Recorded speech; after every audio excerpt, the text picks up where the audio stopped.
Sa simula ng palabas nakita natin ang babaeng si Sohan na nasa isang korte at gustong buksan ang isang lumang kaso. Si Sohan ay isang abogado at nais nitong simulan ang kanyang trial sa kanyang sarili. Ang kaso ay tungkol sa isang mentally childish na lalaking nagngangalang Yanggo. Si Yanggo ay inakusahan ng panghaharas at pagpatay sa isang batang babae at ang kalaban na abogado ay nakipagtalo na ang lahat sa kasong ito ay napatunayan na at ang hatol ng korte ay patas lamang.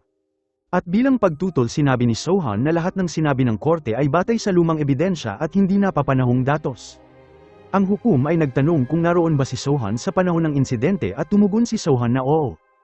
At ang kwento ay binalik tayo sa nakaraan at sa isang flashback nakita natin ang 6 na taong gulang na Sohan at ang kanyang ama na si Yanggo.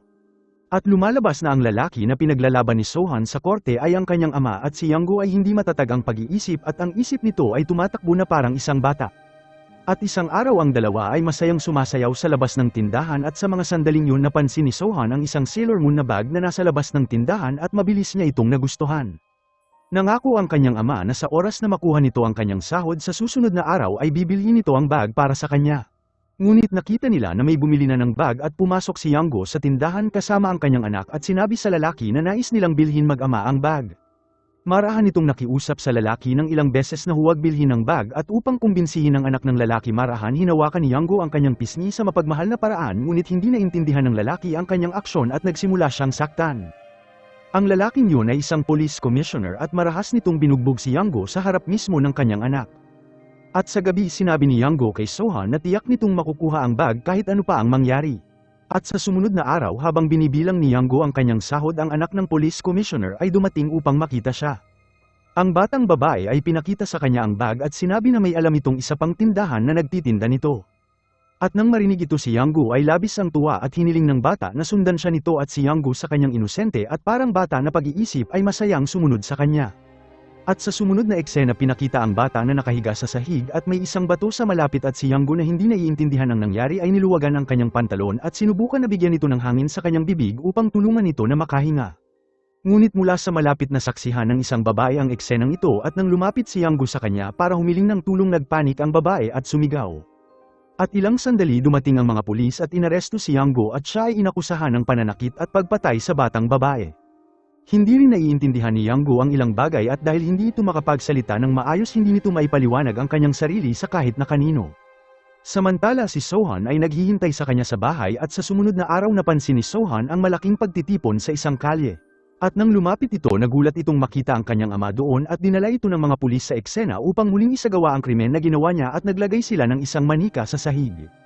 At dahil si Yanggo ay hindi makapagsalita ng maayos sinubukan nitong ipaliwanag ang lahat sa pamamagitan ng mga kilos. Pinakita nito kung paano nahulog ang bata at marahan na hinawakan ang kanyang pisngi upang gisingin ito at kung paano nito niluwagan ang kanyang pantalon at sinubukan na bigyan ng hangin sa kanyang bibig para tulungan nitong makahinga. Pagkatapos ay nagtanong ang mga pulis kung tinanggal ba nito ang kanyang sariling pantalon at sinabi ni Yanggo na hindi niya ginawa ang ganoong bagay ngunit pinilit siya ng mga pulis na aminin ang totoo. At dahil desperado paulit-ulit na nakiusap si Yanggo na hayaan siyang makita ang kanyang anak at sinabi sa kanya ng pulis na kung aaminin nito ang totoo ay papayagan nila itong makita si Sohan. At mula sa malayo ang anak ni Yanggo ay pinagmamasdan ang lahat ngunit masyadong madaming tao sa lugar at hindi ito makalapit sa kanyang ama. At dito niluwagan ni Yanggo ang kanyang pantalon upang ipakita sa mga pulis kung paano niya ito ginawa para lamang matulungan ang bata na makahinga ng maayos. Ngunit matapos na makita ito ang mga pulis ay naging kumbinsado na talagang inalis din ni Yanggo ang kanyang pantalon at sinubukan na pagsamantalahan ang bata bago ito pinatay. At pagkatapos ng tinatawag nilang kumpirmasyon si Yanggo ay inaresto at dinala sa kulungan. At nang malaman ng warden na sinaktan ni Yanggo ang isang bata labis ang galit nito. At sa loob ng kulungan ay mayroong telepono at nang makita ito ni Yanggo kinuha niya ito at nais nitong tawagan ang kanyang anak. Ngunit nang makita ang kanyang aksyon sa unang araw na wala ng warden ang kanyang sarili at binugbog ito ng labis. At pagkatapos nito si Yanggo ay inilagay sa isang selda na may 5 tao at dala nito ang isang file na naglalaman ng mga detalye sa kanyang kaso. At nang mabasa ng mga bilanggo ang nakasulat sa file na pagtanto nila na si Yanggo ay inakusahan ng pagsasamantala at pagpatay sa isang batang babae. At dahil sa galit tinakpan nila ang ulo nito ng unan at nagsimulang saktan siya ng marahas at samantala hindi pa rin maintindihan ni Yanggo kung ano ang nangyayari o kung ano ang kasalanan niya. At sa kabilang banda ang kanyang anak na si Sohan ay ipinadala sa isang ampunan at isang lugar na para sa bata na nakakulong ang kanilang mga magulang. Ang bahay ampunan na ito ay madalas na nag-oorganisa ng mga pagbisita sa bilangguan para sa iba't ibang programa. At sa selda ni Yang Gu may isang preso na nagngangalang Yang Hu na isang gangster. At isang araw isa pang preso ang palihim na nagdala ng panulat upang salakayin si Yang Hu, at nang lumapit ito napansin ito ni Yang Gu at tumalon ito sa pagitan nila at lubhang nasugatan habang prinoprotektahan ito. At nang makita ang ginawa ni Yang Gu si Yang Hu ay labis bumilib, at nang bumalik si Yang Gu sa selda si Yang Hu at ang iba pa ay nagtanong sa kanya tungkol sa kanyang kwento. Sinabi ni Yang Gu ang lahat ng katotohanan sa kanila, at matapos na marinig ito napagtanto nila na ang lalaking ito ay inosente. Nagtanong sila kung ano ang magagawa nila para sa kanya, at sa pag-asa sa kanyang mata sinabi ni Yang Gu na nais lamang nito makita ang kanyang anak. At isang araw nang bumisita ang ilang opisyal ng bilangguan, isang espesyal na programa ang naganap sa loob ng kulungan. At sa kaganapan na yon si Sohan ay kasama ang iba pang bata mula sa bahay ampunan. At sa panahon ng programa si Yang Hu at ang kanyang mga kaibigan ay palihim na itinago si Sohan sa isang malaking kahon at dinala ito sa kanilang selda. At matapos ng ilang araw na malayo at nang makita ni Yang Gu ang kanyang anak, niyakap niya ito ng mahigpit at sumabog ang kanyang luha. Ang kanyang anak ay nagsimulang saktan siya dahil sa labis na pagkabigo at nagtatanong kung bakit siya nito iniwan at bakit ito nasa lugar na yun. Nagtanong si Sohan sa kanyang ama kung masamang tao ba siya, at sa mga sandaling yun ang isa sa mga bilanggo ay marahan na sinabi na ito ay isang paaralan, ngunit sinabi ni Yang Gu sa kanyang anak ang katotohanan na ito ay kulungan at ang 5 tao na nasa harap niya ay masasamang tao na nagkamali sa buhay.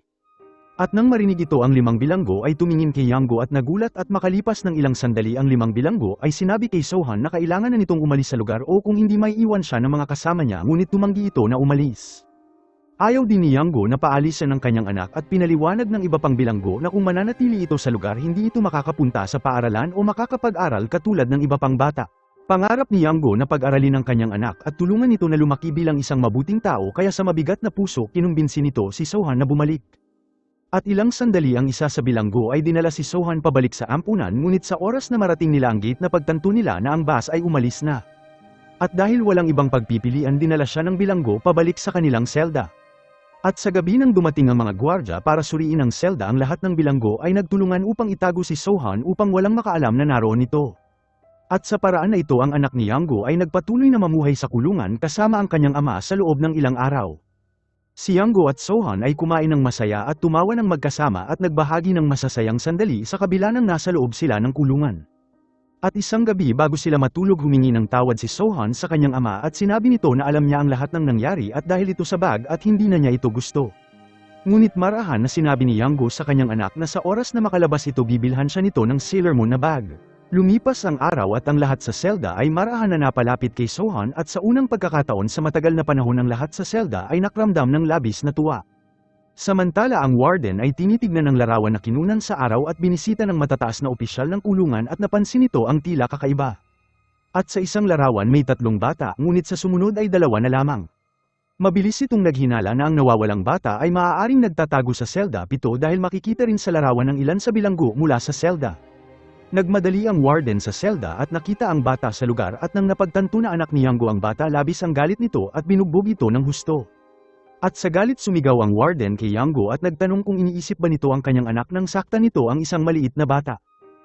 Pagkatapos ay itinali niya ito at itinapon sa solitary confinement, at sa gabing yun sa bilangguan isang preso ang ganap na nawala sa kontrol at sinunog nito ang buong gusali. At sinubukan ng warden na pigilan siya habang nakulong ito sa usok at nawala ng malay. Samantala ang ilan sa mga staff ay nagsimulang ilikas ang mga bilanggo patungo sa kaligtasan. At nang makita ang warden na nakulong sa apoy, sinugal ni Yang Gu ang kanyang sariling buhay at nagmadali sa apoy upang iligtas siya. At nang maglaon ng magkamalay ang warden, sinabi ng doktor sa kanya na kung hindi umaksyon si Yang Gu ng mabilis ay mamamatay ito, at binanggit din nila na si Yang Gu ay lubhang nasugatan habang inililigtas siya. At matapos itong masaksihan nagsimulang napagtanto ng warden na ang taong iniisip ang kapakanan ng iba at handang isakripisyo ang kanyang sariling buhay para sa iba ay hindi magagawa ang krimen na inaakusa sa kanya. Samantala pinakita si Sohan na labis nahihirapan ng emosyonal at siya ay patuloy na nag-aalala habang napansin din ito ng kanyang guro at labis nag-alala sa kanyang kalusugan. At nang binisita ni Sohan ang kanyang guro, marahan nagtanong ang guro kung masama ba ang pakiramdam nito, at sa una ay hindi sumagot ang bata, ngunit nagtanong ito sa kanyang guro kung maaari ba itong magtungo sa kanyang bahay para sa isang pagpapayo. Umayag ang kanyang guro at magkasama ay nagtungo sila sa bahay ni Sohan. At sa sumunod na eksena pinakita na dinala ni Sohan ang kanyang guro sa labas ng kulungan, at ang kanyang guro ay ganap na nagulat at nalito at hindi naiintindihan kung ano ang nangyayari. At sa loob ng kulungan si Yanggo ay pinatawag at nang makita nito ang kanyang anak labis itong natuwa at gumugol sila ng mahalagang sandali sa pakikipag-usap sa isa't isa. Ngunit hindi nagtagal ang oras ng pagbisita ay natapos at pilit na kinuha ng mga guard si Yanggo pabalik sa selda at makikita lamang ni Sohan ang kanyang ama nang may luha sa kanyang mga mata. Pinagmasdan ng warden ang lahat at napagtanto kung gaano kalalim ang pagmamahal ni Yanggo sa kanyang anak. Ilang araw ang lumipas, kailangan dalhin si Sohan sa ospital dahil hindi na ito kumakain ng maayos sa loob ng ilang araw. Binisita siya ng warden sa lugar at nagtanong si Sohan sa kanya kung maaari ba siyang arestuhin upang makasama nito ang kanyang ama. Hindi tumugon ang warden sa kanya at tahimik na umalis at balik sa kulungan. Sinabi ng warden sa dalawang guard na kailangan nilang gumawa ng espesyal para kay Sohan. At sa sumunod na eksena ang isa sa mga gwardya ay pumasok sa selda dala ang isang malaking kahon. At nang buksan ng kahon lumabas si Sohan at nang makita ang kanyang ama ay namumbalik ang kanyang sigla. Napagtanto nito na isinaayos ito ng warden para sa kanila at nagpasalamat ng taos puso para sa kanyang kabaitan. At matapos ng araw na yun palaging dinadala ng warden si Sohan sa bilangguan upang makasama nito ang kanyang ama. Unti-unting muling napalapit si Sohan sa kanyang ama at sa iba pang bilanggo at tinuruan din si Yangho kung paano magbasa at magsulat. At isang araw nagdala si Sohan ng isang mobile phone at ang isa sa bilanggo ay may anak na babae ngunit hindi pa niya ito nakikita o nakausap dahil nakulong ito bago pa isilang ang kanyang anak. At salamat kay Sohan nagawa nitong makausap ang kanyang asawa at narinig ang boses ng kanyang anak sa unang pagkakataon at niyakap siya ng mga bilanggo at lumuha dahil sa matinding emosyon. Lumipas ang araw at ang araw para sa paglilitis ni Yanggo ay naganap at sa korte sinabi ni Yanggo sa lahat ang eksaktong nangyari. At pinaliwanag nito na sa araw na pinag-uusapan sinusundan nito ang bata nang bigla itong nadulas. At bago pa ito tumayo narinig nito ang isa pang tao na nahulog sa malapit at nang suriin niya ito nakita nito ang bata na dumudugo ang ulo ng labis. Iginiit ni Yanggo na wala siyang kinalaman at pinaliwanag nito na niluwagan nito ang pantalon ng bata para lamang tulungan nito na makahinga ng maayos at binigyan nito ng hangin sa bibig dahil nagsanay ito ng CPR sa kanyang trabaho. Hindi na itala ng maayos ng mga pulis ang pahayag ni Yanggo kaya naman siya ay tuluyang naipit sa kasong ito. Samantala ang lahat ng preso sa selda 7 ay gustong malaman kung ano talaga ang nangyari sa araw na yon. Nagpasya sila na gumawa ng isang roleplay at sa bawat isa sa kanila at nagtanong kay Yanggo tungkol sa insidente at umaarte na nangyayari ito sa totoong buhay. At sa prosesong ito natuklasan nila na aksidente ang nangyari dahil napakalamig ng panahon na yon at ang mga yelo ay namumuo sa kalsada. At nang nadulas ang bata humawak ito sa isang lubid para patatagin ang kanyang sarili ngunit isang brick ang nakatali sa lubid at nahulog ito direkta sa kanyang ulo na nagpapaliwanag sa pinsala nito sa kanyang ulo. At ngayon ang lahat ay naiintindihan kung paano talaga namatay ang bata at si Yanggo ay inosente. At balik sa kulungan ng lahat ng kaibigan ni Yanggo ay gumawa ng mga listahan ng tanong na malamang itatanong sa korte. Isinulat nila ang mga tama at makatotohanan na sagot para sa bawat tanong at inalala ni Yanggo ang lahat ng maingat. Samantala pumunta ang warden sa police commissioner at hiniling na muling imbestigahan ang kaso. Ngunit mabilis na tumanggi ang commissioner at iginiit na sa anumang pagkakataon hindi dapat palayain si Yanggo sa kulungan.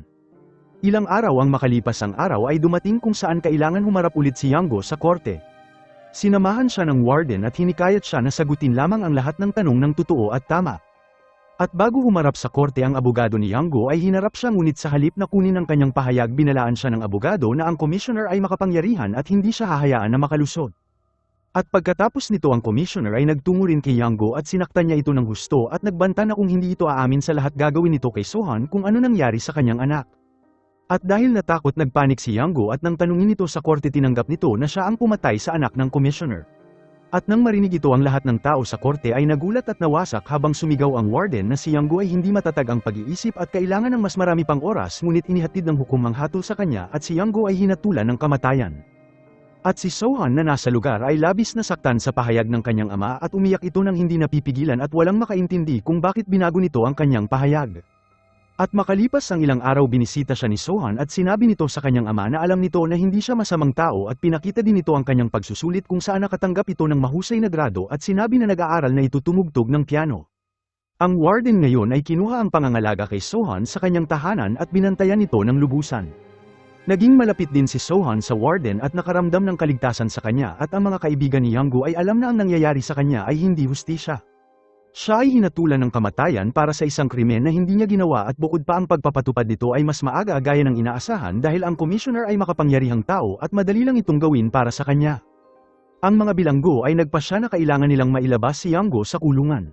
At sa bilangguan na ito ang mga football ay ginagawa at ang lahat ng mga bilanggo ay kailangan magtulungan upang likhain sila. Ang mga kaibigan ni Yanggo ay gumawa ng isang malaking hot air balloon at planong gamitin ito upang tulungan siyang makatakas sa ika-23 ng Disyembre at ang araw kung saan siya bibitayin. Dumating ang araw na ito at sa oras na yun isang programa ang ginanap sa bilangguan. Dumating din ang anak ni Yanggo sa programa at nagkataon na ito rin ang kanyang kaarawan. At sa panahon ng programa nagawa ng lahat na isakay si Yanggo at ang kanyang anak sa hot air balloon. At sa oras na tanggalin ng tali ang balon ay nagsimulang lumipad at sinubukan ng mga guard na pigilan ito ngunit malinaw na hindi talaga nila balak itong pigilan at nais rin nila na makatakas si Yanggo sa bilangguan. Ang lobo ay marahan na lumipad sa kalangitan ngunit bago ito umabot sa mataas na lugar ang tali nito ay sumabit sa wire ng bilangguan. Walang ideya si Yanggo na ang planong pagtakas sa kanya ay nabigo at nakatayo ito sa balon kasama ang kanyang anak at pinagmamasdan ang paglubog ng araw at sinabi na huwag niya kakalimutan ang araw na ito. At sa ibaba ang lahat ng mga preso at guard ay labis na nabigo dahil si Yanggo ay hindi nakatakas mula sa bilangguan. At pagkatapos ng eksenang ito ibinalik si Yanggo sa kanyang selda at kasama rin ito ang kanyang anak dahil ito ay ang kanyang kaarawan. Ang lahat sa loob ng selda ay pinagdiwang ang kaarawan ni Sohan at binigyan ni Yanggo ang kanyang anak ng regalo at nang buksan niya ito nakita nito sa loob ang Sailor Moon na bag. Ito ang kaparehong bag at dahilan kung bakit napunta si Yanggo sa bilangguan at tinupad nito ang ginawa niyang pangako para sa kanyang anak. Sinabi nito kung gaano siya kaligaya na maging ama at niyakap niya ito ng mahigpit at ang lahat ng nasa loob ng selda ay labis na lungkot. Alam nila na ngayon ang araw ng pagbitay kay Yanggo gayunpaman si Yanggo mismo ay walang ideya na iiwan niya ang mundo sa araw na ito. Ilang sandali ang lumipas dinala ni Yanggo ang kanyang anak sa labas at nang marating nila ang gate sinabi nito sa kanya na hindi na ito maaaring pumasok sa loob habang binati siya ni Sohan ng maligayang Pasko dahil paparating na ito. Niyakap siya ng mahigpit ni Yanggo habang umiiyak at binati niya rin ito ng maligayang Pasko bilang tugon. At doon sinabi sa kanya ng isang guard na sumunod at habang naglalakad ito pinagmasdan siya ni Sohan at gumawa ito ng isang nakakatuwang sayaw katulad ng madalas nitong ginagawa noon. Patuloy siyang dinala ng guard ngunit hindi patungo sa kanyang selda at sa halip sa lugar kung saan ito bibitayin. At sa mga sandaling yun napagtanto ni Yanggo na ngayon ay ang kanyang huling araw kaya naman tumakbo ito sa kanyang anak at hinawakan ito ng mahigpit sa kanyang bisig. Humingi ito ng tawad sa lahat ng naroon at nagmakaawa para sa kanyang buhay at nakikiusap na makasama pa ang kanyang anak. Ngunit wala na silang magawa at ang lahat ng guard na nasa lugar ay may luha sa kanilang mga mata at kahit pa alam na inosente si Yanggo walang makatulong sa kanya. At sa wakas si Yanggo ay dinala at ang kanyang anak ay nakatayo sa lugar at pinagmamasdan siya na walang magawa habang nawala ito. Ang kwento ay bumalik sa kasalukuyan kung saan ang anak ni Yanggo na si Sohan ay ikinwento ang buong kwento sa 3 hukom. Bagamat ang kanyang ama ay wala na sa mundong ito nais nitong linisin ang kanyang pangalan magpakailanman. Nasa silid din ang mga dating kasamahan ni Yanggo sa kulungan at lahat sila ngayon ay pinalaya at namumuhay ng maayos. At sa pamamagitan ng testimonya ng mga taong ito napatunayan na ang kaso ni Yanggo ay hindi maayos na imbestigahan at hindi rin matatag ang kanyang pag-iisip. Kinilala ng korte na ang karagdagan pagsisiyasat ay dapat gawin at ang mga medical report ay hindi kailanman napatunayan na ang bata ay ginahasa at hindi rin lubos na patunayan na ginawa talaga ni Yanggo ang krimen. Kaya naman inihayag ng hukom ang hatol na si Yanggo ay inosente at wala itong ginawang krimen. At sa hatol ng korte ang lahat ng mga naging kaibigan ni Yanggo ay labis ang saya at kahit pa ang warden ay napaiyak sa labis na kasiyahan. At sa katunayan inampun ng warden si Sohan at pinag-aral ito upang maging abogado. Naging abogado si Sohan para sa isang dahilan lamang upang tiyakin na balang araw mabibigyan nito ng hustisya ang kanyang ama. At sa sumunod na eksena nagtungo si Sohan sa pader kung saan sila na-trap ng kanyang ama sa air balloon. At muli nakita nito ang kaparehong eksena at iniisip ang kanyang sarili bilang isang maliit na bata kasama ang kanyang ama ngunit sa kanyang imahinasyon ang balloon ay nakalipad sa itaas ng langit. Salamat sa panunood kung nagustuhan mo ito huwag kakalimutan mag-like at subscribe para sa mga susunod pa nating movie recap.